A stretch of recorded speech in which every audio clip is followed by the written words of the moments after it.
Girl, kung nawala ka sa sarili dahil sa love, hindi ibig sabihin nun na mahina ka. Ibig sabihin, marunong ka magmahal. At ngayon, oras na para piliin mo ulit ang sarili mo. Hindi ka pinanganak para maging options lang. Options, intindi o tiis. You were once a whole woman before you loved him, and you can be whole again without him.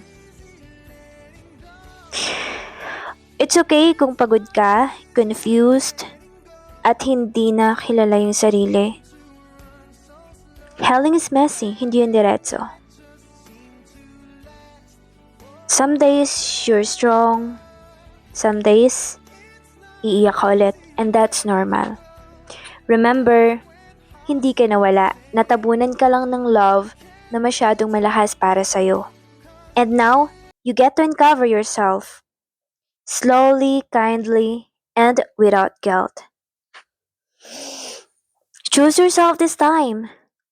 Set boundaries kahit masakit.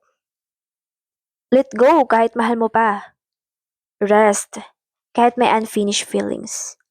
And one day you'll wake up and realize, oh, ito pala ulit ako.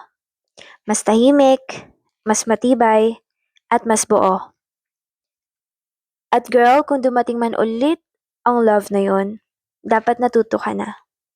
Huwag mong ibigay lahat. Magtira ka para sa sarili mo.